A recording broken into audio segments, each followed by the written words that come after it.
Welcome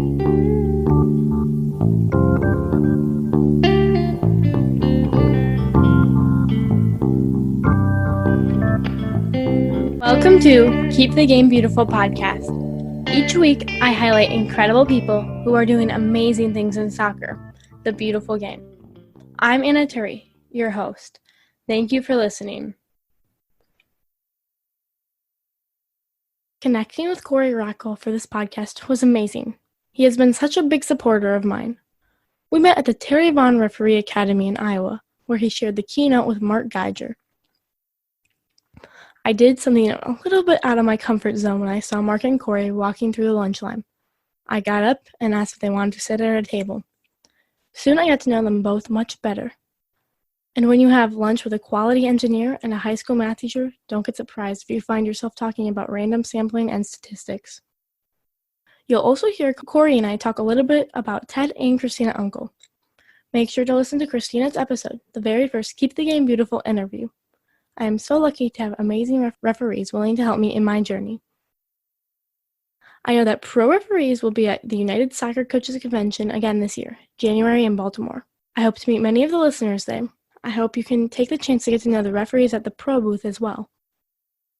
Also, a quick thanks to Duke TIG brand. One of my favorite products for me as a referee is the XS. It's a small notebook with soccer field diagrams that fits into a ref jersey pocket.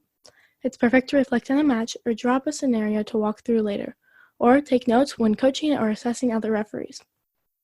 And with that, I hope that you enjoyed this episode. This week I'm joined by Corey Rockwell. Corey is a FIFA Assistant Referee who is popular on both MLS and NYSOA schedules. I met Corey and Mark Geiger at the Iowa Referee Committee's annual event, the Terry Vaughn Referee Academy. Professionally, Corey works as an auditor and studied as an engineer at Georgia Tech. I think his most favorite job, though, is that of being a father and husband. I am appreciative of all the help Corey has given me as a referee and all of his encouragement as a friend. I am excited to learn a bit more from him today. Oh, I'm blushing. That was a great introduction. Thank you for that, Anna. I appreciate it.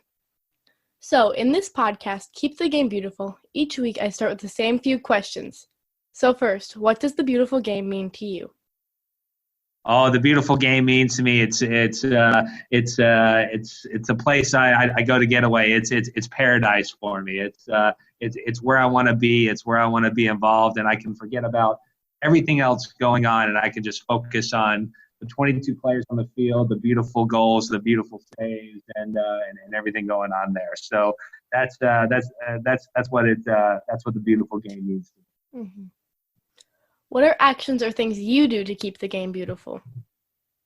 Yeah, I think the things I do is from a referee standpoint, I look to do what my very small part to give an entertaining game and to bring out the best in the players and the coaches and for all those involved in it. So it's really about making doing my very small part to making the experience for everyone as good as possible, and to highlight the really beautiful and skilled play on the field.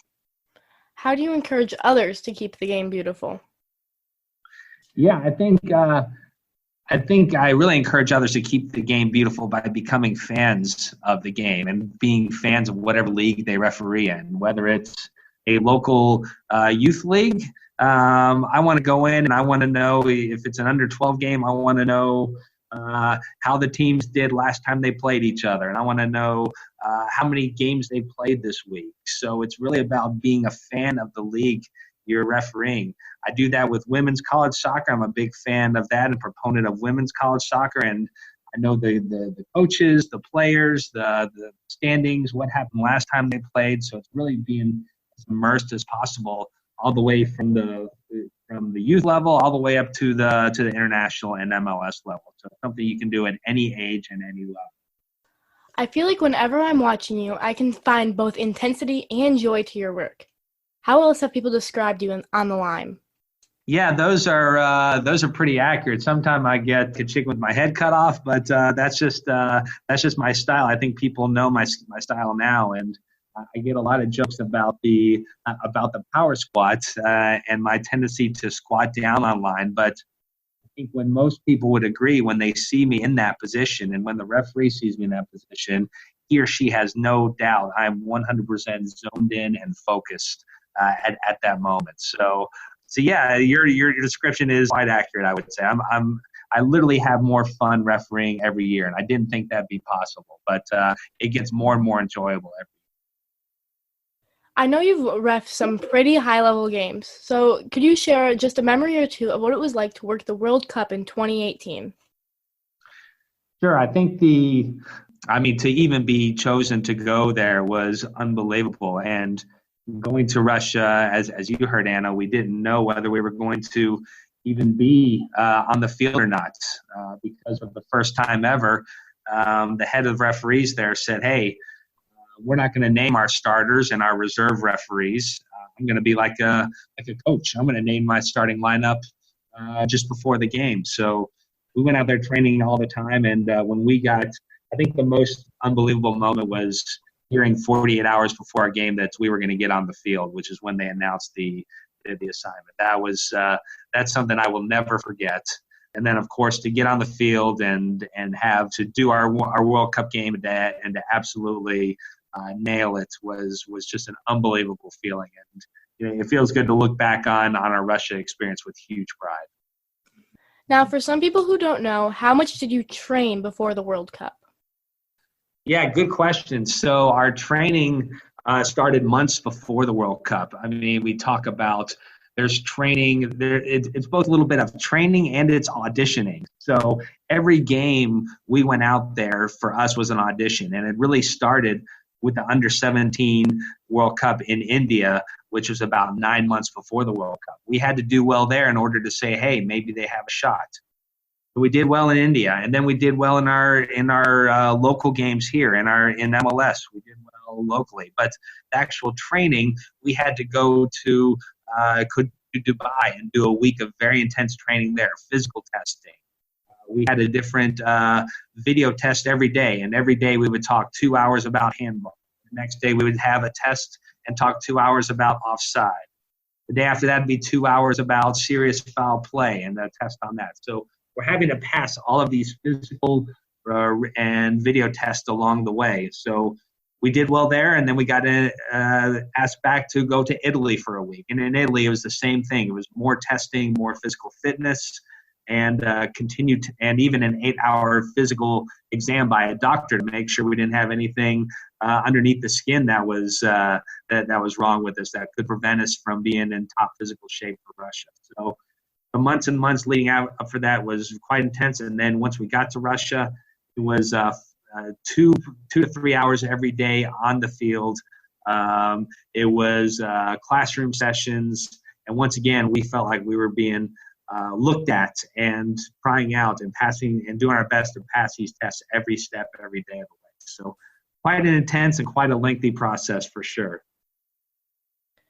After the MLS Cup, you posted a picture to Twitter in which you were very emotional. Can you describe the feeling you had at the moment? Yeah, so we had, I get teary just thinking about it. When we get, we got our medals and everything had kind of settled down, and we're doing this slow walk off the field. And the game had been over for a good 15 minutes then. We just had to wait for them to build the stage and get all the celebrities on the field to shake everybody's hand, to get the teams in position to get the medal. So we've been on the field for a good 15 minutes after the game ended. And finally we got our medals, and I remember Howard Webb said something like, hey, you finally made it here, and Phil Witherspoon had a good laugh on the pedestal.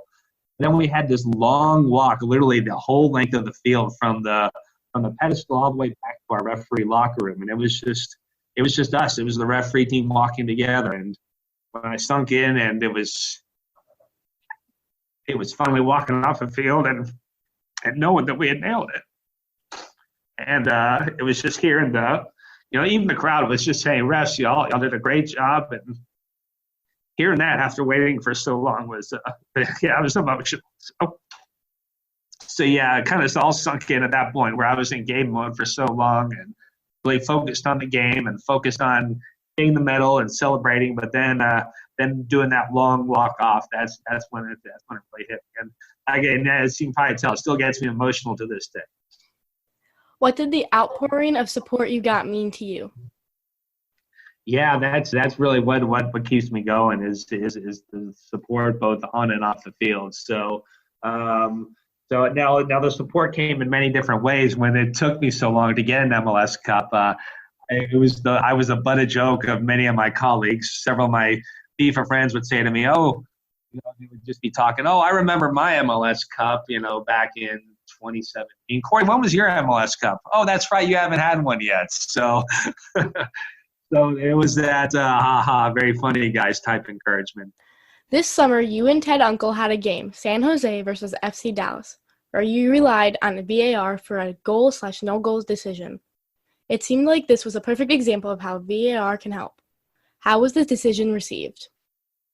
Absolutely. So I'll give Ted a ton of credit for this because in all the years of VAR, that moment was the first and only moment of that VAR has ever overturned my decision. And it was a very tough goal line decision. It was the team had white socks with white posts and a white net and a white ball going across the line, even though I knew it was difficult, even though I had prepared all this time and I knew I couldn't go my whole referee career without a VAR overturning it. It was still obviously disappointing because I want to nail every call. And I love about VAR. I love how right it gives me a little bit of an ego.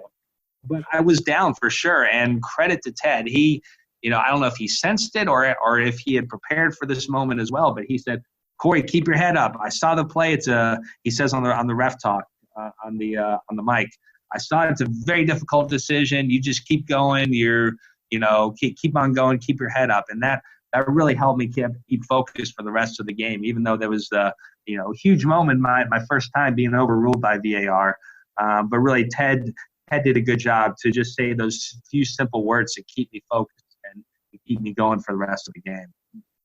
Has it been easier knowing you have VAR to back you up on a decision or change it if it's wrong? I wouldn't say it's easier. I would say it's more pressure because now instead of waiting till the locker room afterwards, you got a whole stadium and everyone watching knowing that you could be overruled in the middle of the game and everyone knows you got it wrong. So for me, it puts added pressure and it makes every game more of a goal where I try to go into each game and challenge myself to not have any of my calls be overruled by VAR. So I'd say it actually adds a little more pressure. Do you get at all nervous when you weren't certain and saw the fast counterattack happening?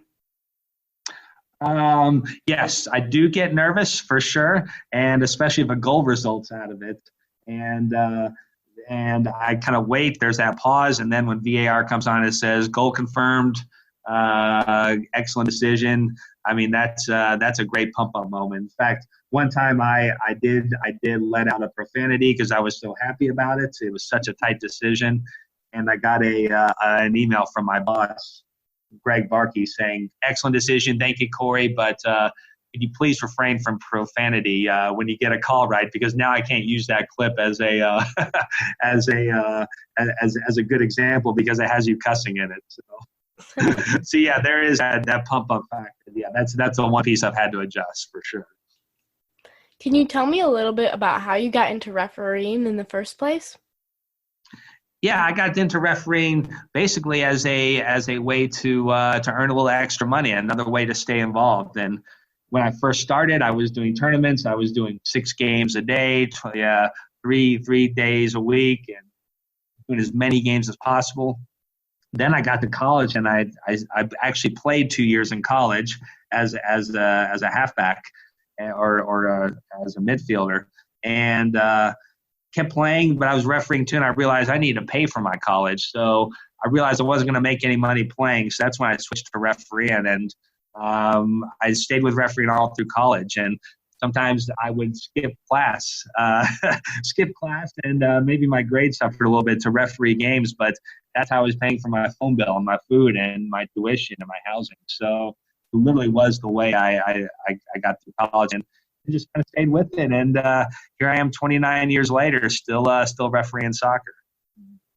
At first, it was more of a job, but when did you decide that you were going to grow and really invest into yourself as a referee? Yeah, good question. I think it was once I graduated from college and said, okay, I need to. This is something I want to keep on going with and do my best to get to the professional and to the international level. So I made an honest assessment. I said, well, first I had to check with family, make sure it was okay with family, and my wife and I worked out an arrangement when we first started dating. The deal was, you can referee Corey as much as you want, but I get to spend all the money you make from it. So that was our agreement from day one, and it's worked out pretty well. So, and we still have that agreement to this day. In fact, I think I actually lost money in Russia because we got a new kitchen and some other things around our house out of it. But yeah, she lets me referee as long as she gets to spend the money. So that's worked out pretty well. But so first I made sure the family aspect was worked out. Then I made sure I could have a career and a job, a full-time job. So both those things I've been able to balance and work out. And then once those were in place, I said, yeah, I'm going to keep on going with this and see how far I can take this. Who were some of your mentors along the way, and what advice do you remember from them? Yeah, I had 3 mentors along the way, and they were all local Georgia referees. Their names are Will Whitlow, Terry Radford, and Griff Sims. They were 3 of the best referees I worked with in Georgia, and I would work college games with them, amateur games with them, local games with them. And one thing about mentorship is I didn't wait to be assigned a mentor or wait for an organization to say, okay, we're going to pair people up. These are 3 referees that I said, okay, I really like the way they conduct themselves off the field. I like the way they conduct themselves on the field. And they all had an aspect that I wanted to copy and learn from. So, usually mentors take someone under their wing. I just kind of nestled up under their wing, whether they liked it or not. My mentors, they were doing something I liked and I wanted to copy it. And they still provide advice to this day. One of them, Griff Sims, I still talk to on a weekly basis. So I've literally known him for over 20 years. And they're still mentors to this day, and they still are so knowledgeable about the game that they give relevant advice to me no matter what level I'm at. Who are some of your inspirations? Yeah, some of my inspirations are some of the people that really I admired before I got into MLS. So to me, it was amazing when I first started running line in MLS. There are certain referees that could walk on the field, and you could just feel all 22 players exhale because they knew they were going to get a fair shake today. And whenever Brian Hall walked on the field and Michael Kennedy and Terry Vaughn, you could feel all the players exhale and relax a little bit because they saw a familiar face. They knew they were going to get a fair shake. And really, I really admired this from these three center referees. Now I'd say the same thing happens with Jair Marufo in MLS. I definitely feel that when I walk on the field with him, and really that's something I really admire a lot. When you reached the stage of choosing center or AR, how did you make the choice? Yeah, good question, Anna. So I think one thing is I actually went to this national amateur tournament, and I got selected there for my center referee abilities. And I did well there, but I actually made the decision during that tournament that I wanted to be an AR, and it was for a couple reasons. The first was I don't mind being the second pilot. To me, I get great joy out of nailing a game for a center referee and making a center referee look as good as possible. So that provides me great joy. The second one was I did a skills assessment, and after 13 years as a referee, I said, you know what, I can maybe be an average MLS referee, but sometimes you need the it factor. And when I compared myself to Brian Hall and some of the people I just mentioned that I really admire, I didn't ever really see myself having the it factor that they had, that they were doing in MLS. But I looked at my skills. I said, okay, I'm a pretty good sprinter. I'm pretty good at recognizing offside. Maybe this AR thing is really what I need to do. So at this amateur national tournament, I declared and said, yeah, I want to go the AR route. And it was met with full support from the U.S. soccer staff that was there, and they assigned me to some challenging AR assignments, and it kind of grew from there, and it went pretty well since then, I'd say. Did you ever regret your decision? Yeah, good question. So I think that's a two-pronged answer. So the first is I still have not completely abandoned doing center referees. To me, it's my philosophy is that in order to be a good referee, first you have to be a good AR. But in order to be a great AR, you have to be a good referee. So I still get out there for college games and for amateur games on Sunday afternoons here in Phoenix. I still get out there and blow the whistle. It's still good to know what a foul is and know what good advice is. So I'll say that first of all.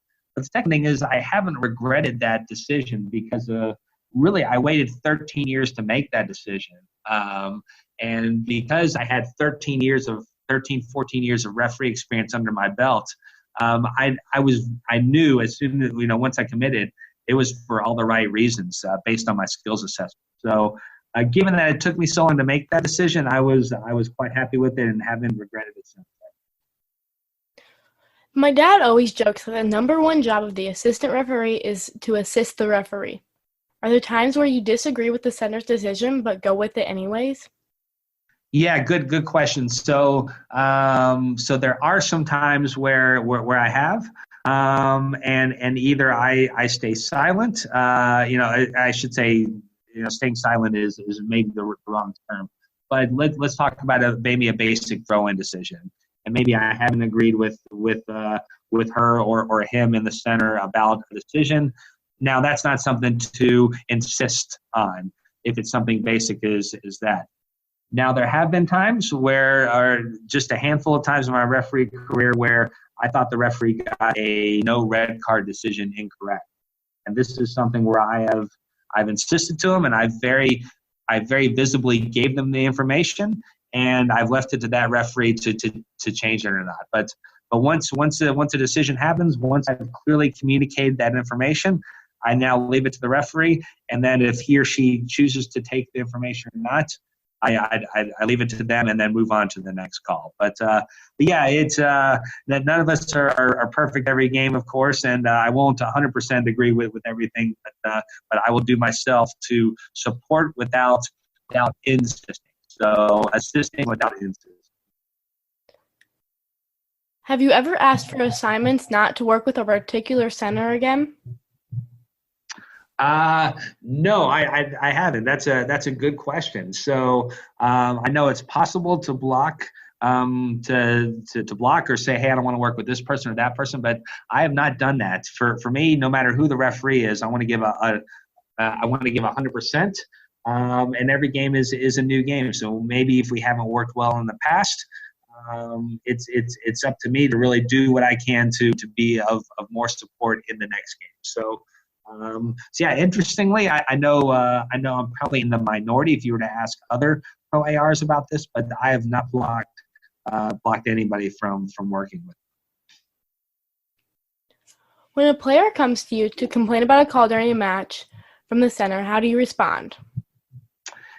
Good question. And now that I've been working in MLS for 15 years, I know the players quite well. So I'll treat my answer to the person arguing based on how much I know them. So if it's a veteran player that started since I started, for example, I'll share a quick story. Chris Wondolowski and I were actually in hotel rooms next to each other when we both got our first crack. When I was trying to break into MLS at a preseason game, and Chris was trying to make an MLS roster, we were actually both trying to accomplish the same thing. So if it's someone like Chris Wondolowski and he comes and argues with me, that's something where I know them well and I can talk to them reasonably, and I'll try to explain my side with them.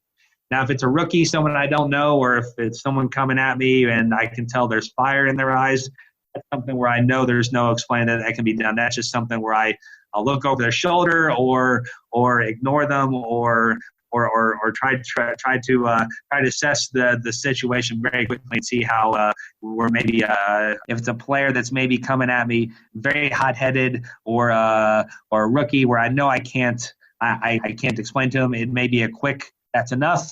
Let's move on, and I'll try to get them out of my face as quickly as possible. How can you keep a calm and cool head when having players or coaches try and evaluate a call with you?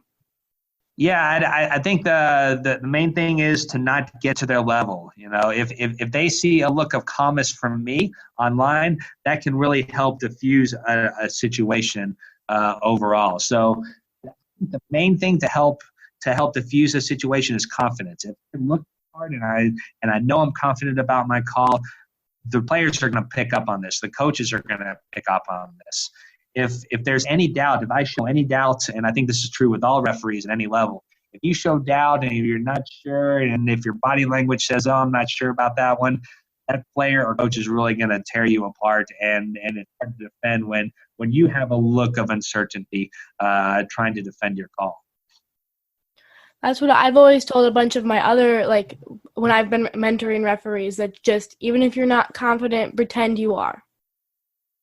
You're exactly right, Anna. And actually, there was when I was in Gold Cup in I can't remember the year, maybe 2017. I missed some calls, and it was on national TV. And but if you look at me, no players argue it at all because they looked at me, and you should have seen this stern look. I mean, I was 100% certain of my call. Unfortunately, when I got back to the locker room and when I watched the game, there were a couple calls I had definitely missed, and but none of the players questioned it because I had that look of absolute confidence on the field. How do you encourage other referees? Yeah, I think the main thing to encourage other referees is first you have to have fun. Really, if you're not having fun, then this isn't worth it. And I'll quit refereeing once I quit having fun doing this, and I can no longer be of a good service to the team. So I think that's the main thing is to have fun. Second is to be a fan of whatever league you're refereeing. And I said this earlier before. I think too many referees, especially when it comes from doing a men's game to a women's game, they say, "Hey, I nail men's games all the time. I can go out there and nail the women's game, no problem." But it's much more than that. You have to be a fan, and you have to be knowledgeable about the league and the game you're going to step out and do. It's not as easy as just stepping out there because I'm good at A means I'm going to be good at B.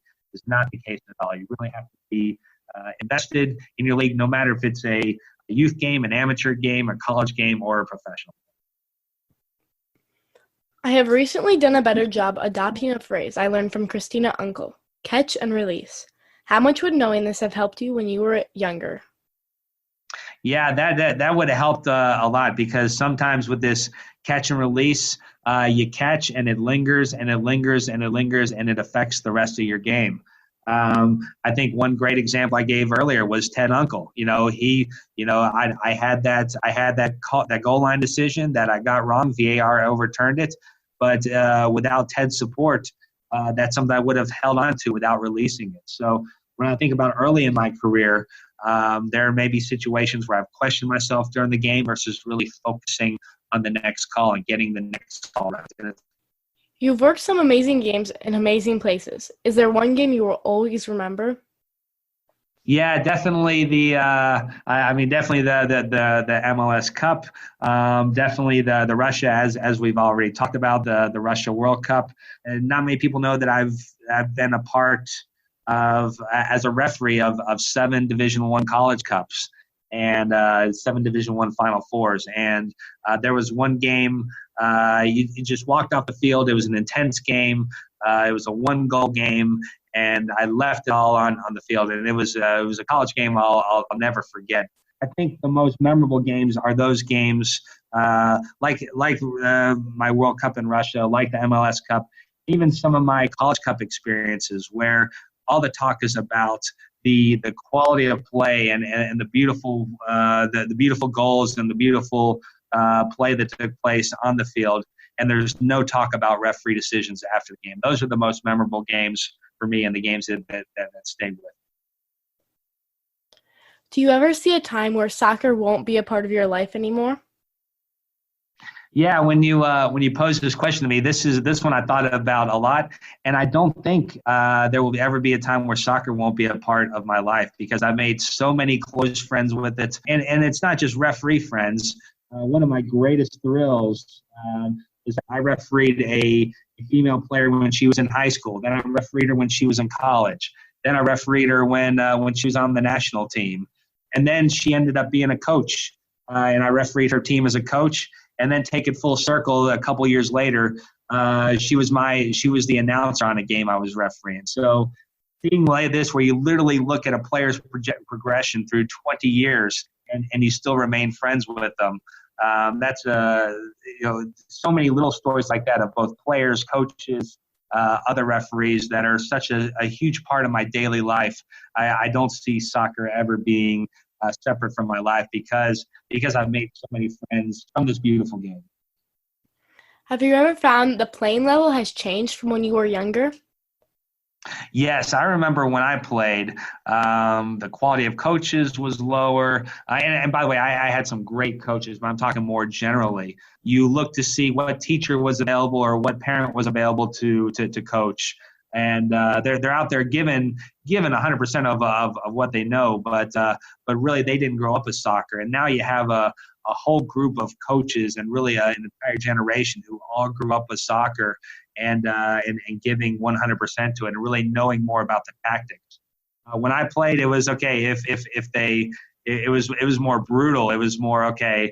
Go forward, long ball forward, run onto it, and we'll try to score a goal. And if they get by you, foul you type thing. Where now it's much more tactical, much faster. It's much more of a beautiful game, I would say, now than it was.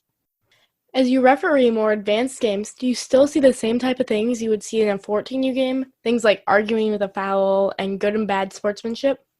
Yes, absolutely. I still see those things that I see at the youth level. Obviously, it's we have a lot more technology at the higher level to back us up, whether it be beeper flags, whether it be communication, VAR, etc. But there are a few things that are still the same. You still want to get the call right. You still have. And that's one thing I've always done as a referee. I've treated every game like this was a World Cup. To those players on the field, this is their most important game. And I've always treated every game like that. I didn't treat the World Cup any different than I did my U14 game because it's just as important to those players on the field. The stakes may not be as high, but it's just as important to those players. And yeah, I put the same pressure on myself no matter what the level to. How important is it for kids to dream as big as they possibly can? Yeah, good question. When I saw this, I think dreaming is good, but I think the first thing they need to do is have fun first. My kids, I haven't had them set dreams or huge goals yet because I want them to have fun. I want them to play as many sports as possible, and I want them want them to have fun and experience the ins and outs first. But then they can dream big. Once they have fun and once they that's really going to drive the passion is the enjoyment of the game. That will drive the passion, and then that passion will lead to big dreams. So I definitely encourage it, but before dreaming big, I really want them to have fun and develop that passion first before they set those dreams. Now for just a little fun, just about how many corner flags have you taken out? You mean this year or overall? Start with this year. Yes, this year there have been 2 casualties, unfortunately, and I've found they came in cold weather climates. So I don't think the plastic bends as well in Toronto and in Kansas City. So unfortunately, there were 2 casualties this year of corner flags, but I'm going to blame it more on the weather. But there has been some more alleged corner flags, but let's just say the number is in the 3 to 5 range. If I go much higher than that, I may get a bill from MLS for some flag replacement. So this is probably because you're also very concentrated. So how are you able to forget everything happening around you and focus entirely on the game? Yeah, when the whistle blows, I forget about the crowd, and I forget about my previous games. When that whistle blows, it's really about focusing on a white team and a blue team, and really focusing on what's on the field, and just when I'm able to focus on that second last defender, if I'm on the line, that's really where I get my focus. Sometimes there can be boring games, especially when I was coming up, where games might be a little boring, where I don't have that crowd getting me energized and getting me more focused. So I would do little tricks like counting the fouls, counting the fouls for each team. And that would be another way to kind of keep my interest in the game if things got a little slow or a little boring. And then I would take it to the next level. If things were still boring, I would count the number of fouls, and I would try to remember by player. And I'd go through my head, okay, there's number 8. She has 3 fouls. There's number 1. She suffered 4 fouls. The next one, I'm going to remember this. So that was the main thing I did in my head to really keep interest and keep focus. Was as a center referee, I would count fouls both on players and on teams, and then as an AR, it's really being with that second last defender, and then even do a little mind tricks saying, okay, if there's a fast break to the end line, I'm going to make sure he or she doesn't beat me to it. I'm going to outrun that ball. I'm going to outrun that second last defender. And those were little mind games I would play to stay focused during the entire 90 minutes. I did ask you a little bit about your training leading up to the World Cup, but people still may not realize how hard you work. Could you tell me about some of the exercises and fitness routines you do to stay in shape? Yeah, good question. So I'm really big on core training. So light dumbbells with high repetitions to really get my heart rate up and really get a good sweat in the gym. So I do a lot of light dumbbells. I'll do arms one day. I'll do legs the next day, and then I'll go do a 5 to 6 mile run, maybe for my other training.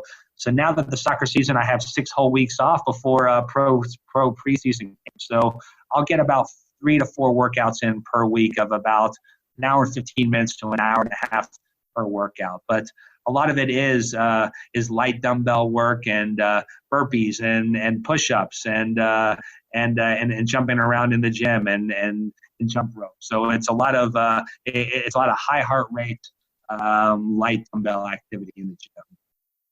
What advantage does the power squat give to you? Good question. So this is something I developed. It wasn't something where someone said, hey, you should try squatting lower to the ground.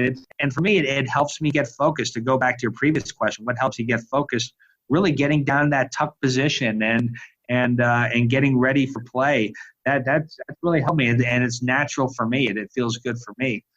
Going back earlier in the podcast when you asked about, when I haven't gotten a call right, back when I had that Gold Cup moment when I missed a few calls, it's because I tried to change on what assessors told me. They said, "Oh, you have to be upright. You're going to lose a step if you go in the squat position." I tried to change the game for them, and the result was I missed calls. So once it came to the international stage and really getting ready for Russia, I said, you know what?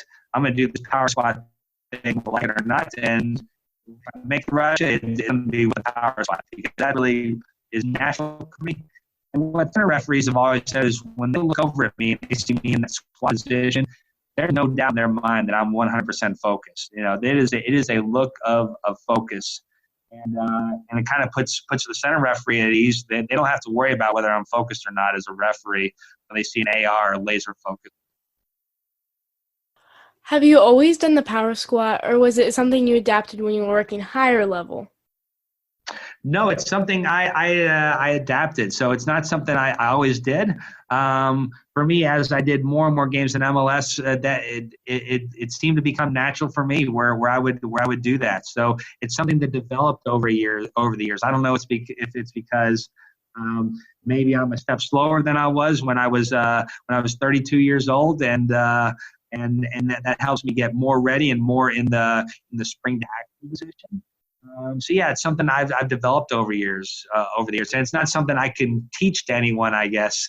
If it works for some people, great, but it's worked for me. And it's even as basic as holding the flag. I can't teach everyone how to hold the flag correctly, whether you put it in your hand like a baseball bat or whether you let it sit between your second and third finger, which is what I do.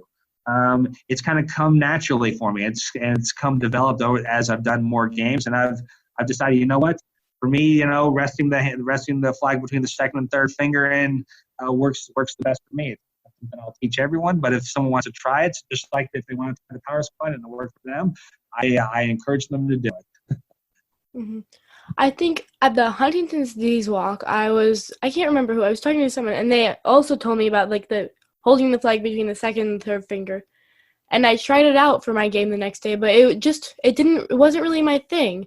And I found that was like interesting that not everybody has the same style. Exactly. For me, I was the reason why I used to hold it in my fist, as most referees do. But I found myself I couldn't get it at a perfect 90-degree angle to the ground because I was always holding it at an angle. So an assessor said, "Hey, why don't you try holding it between your second and third finger, and then it just kind of hangs there naturally." And that worked for me. But I know it doesn't work for all people because during a game that can be a difficult way to run with the flag. But for me, it's worked out. How much has your style changed or adapted throughout the years? Yeah, I think now where I'm viewed as one of the most, of course, I've had 290 MLS games, so I think I'm the senior AR right now, and my style has definitely adapted. Where maybe I've been more quiet in the past when I first started in as a referee in MLS. I was quieter. I just focused on getting the offside correct. But now I'm a little more proactive. I know the right things to say to the referee. I know the referees a lot better. I know what each referee likes that I run line for, and I try to adapt my game to style. And when I say adapt the game, it's not just the 90 minutes on the field. It's also the pregame meal when we're eating lunch together. I know what referees like to talk a lot during lunch, and they want to talk about the game, and some referees want to talk about everything but soccer during lunch. So it's little things like that I've developed as I've done more games over the year and become more and more senior. Now, I know you're a very fit person, but you also have a very big sweet tooth. How many moon pies do you eat on a day-to-day basis? So I'm a sucker whenever I go to the Southeast because they don't sell moon pies here in Arizona.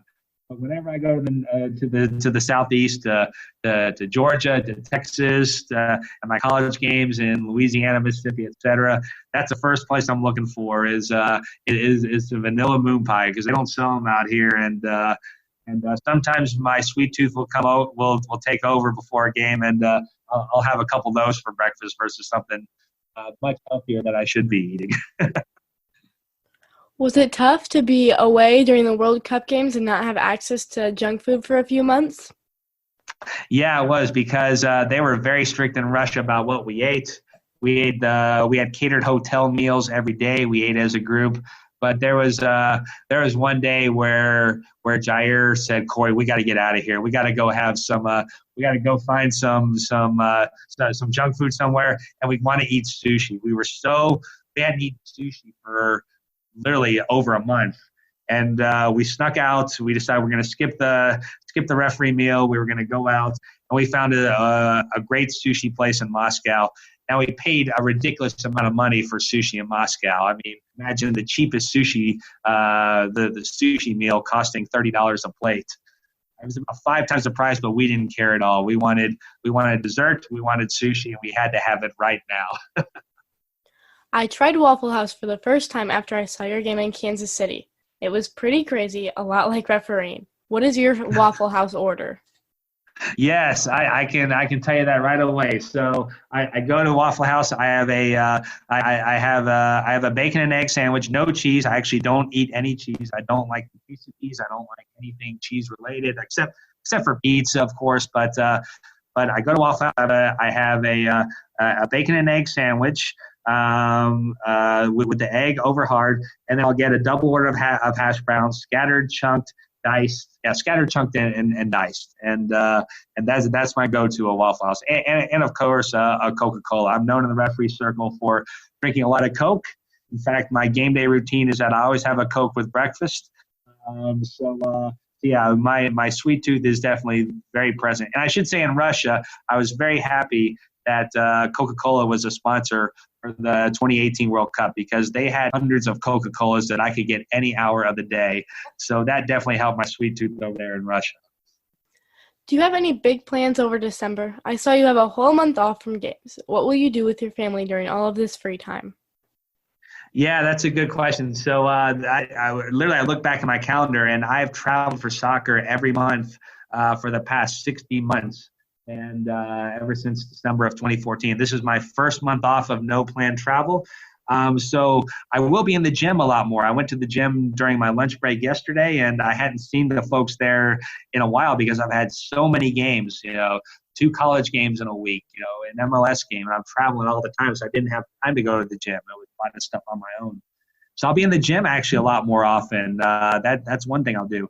The other thing I'll do, I think I'll just do a lot of relaxing. There's a lot of chores at home that have not gotten done, so it'll be nice to kind of catch up on all those chores. And in fact, I flew my mom out from Atlanta. She's with me now, so I've actually taken this time in December to spend some time with her since I haven't had a chance to spend extended time with her.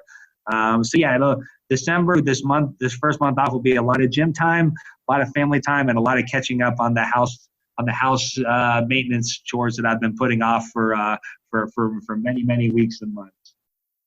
Now we've made it to our last question.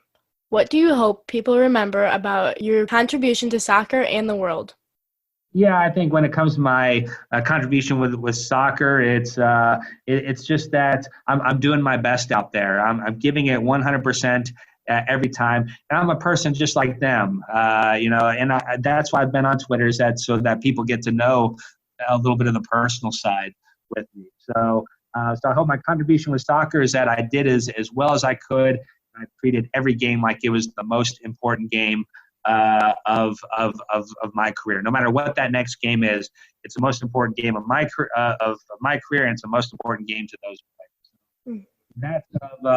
That's for soccer, and then I think for contributions for the world, what people to remember is that I want to do my best to raise my 3 kids in the best way possible, whether they choose to be soccer players, guitar players. I'm a big math geek, but if they choose to be literary professors, then I'm going to support them 100% in whatever they're passionate about and whatever they're going to have the most fun. Thank you so much for your time, Corey. Thank you, Anna. It was so good to talk to you. And I joke with Ted that I said I hope Anna remembers me and you, Ted, when she's president someday or when she's famous someday for these podcasts that we've done and this. So that's the request for me and Ted and Christine Uncle. Please remember us when you're president or doing big things someday. Okay, I'll try. All right. I'll make sure to send you reminders then. Okay. Listening to Corey, I think you can tell how much he cares about the sport and about doing his very best every match. It is really cool to hear all of his neat stories. He has had a chance to see some of the best goals in the game and from one of the best spots to be, the field. Corey's post a few weeks ago after the MLS Cup is really worth looking at. I know we've talked about it just a little bit, but I want you to make sure you read the comments too. I think he's a great example of what it means to be the third team. Last summer, I enjoyed seeing him work a game. It was actually the Kansas City match, where he did break a flag. So I guess I can consider myself lucky to have been there for that. I also can remember watching another MLS game and texting him a bunch of questions afterwards about the match, the calls, and the flow of the game. Corey is a true example of what it's like to be in the beautiful game. I really hope to catch up with him again or even work a match with him someday. Until I see you next time, remember to keep the game beautiful.